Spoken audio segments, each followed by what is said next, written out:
The religiously unaffiliated are politically quite a consequential group.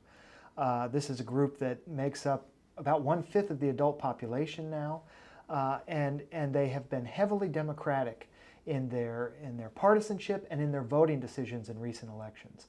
In fact, in 2008, about 3/4 of religiously unaffiliated voters voted for Barack Obama over John McCain. And to put that in context, one thing that I find interesting is that that means that this group, the religiously unaffiliated, was as heavily supportive of Democrats and Barack Obama as evangelicals are of Republicans and as they were of John McCain. To me, that's quite interesting.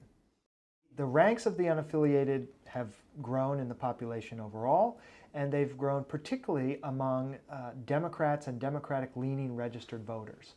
Back in 2007, for example, we found that about 17% of Democrats identified themselves as religiously unaffiliated. Today, in 2012, that number is all the way up to about 1/4 of Democrats who describe themselves as religiously unaffiliated. So this is a large and growing group within the Democratic constituency. In our data in 2012, we are finding that the religiously unaffiliated outnumber white mainline Protestants, white Catholics, and even black Protestants among Democratic and Democratic-leaning registered voters. The religiously unaffiliated have been a staunchly Democratic group in recent elections. 3/4 of the religiously unaffiliated voted for Barack Obama in 2008.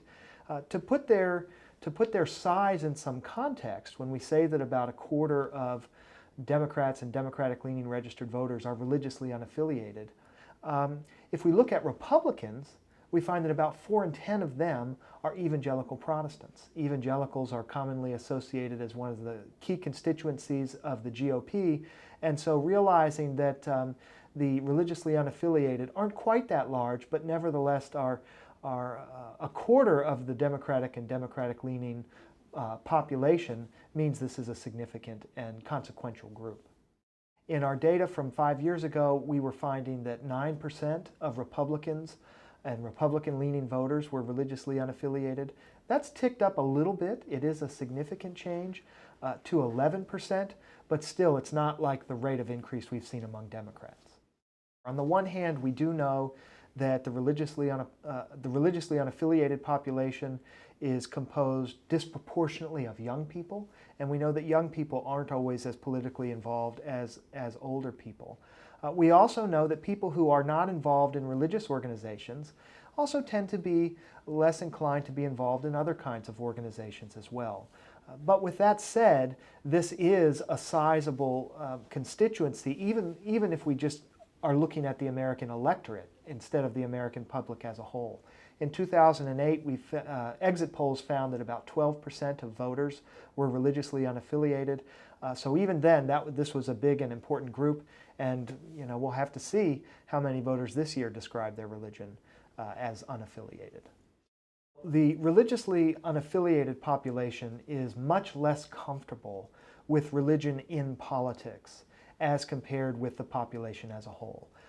People who say they're not religiously affiliated are much more likely than others to say that they think religious organizations are too political.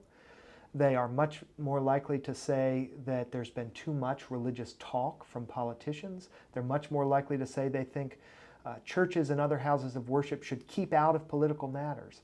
So pretty much across the board, this is a group that expresses less comfort with religion and politics as compared with the population as a whole.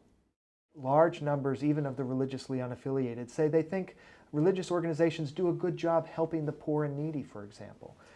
They say they think religious organizations do a good job of helping to strengthen community bonds.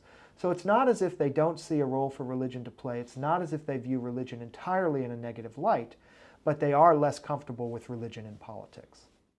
On the whole, being seen as a religious person is a net positive in the context of American politics. With that said, it's also true that that's less important to people who are religiously unaffiliated. They're less inclined to place a lot of importance on a candidate's degree of religious involvement. They're less inclined, for example, to say that it's highly important to them to have a president who has strong religious beliefs. So for this particular group, one's being seen as religious isn't quite the advantage that it might be among other groups.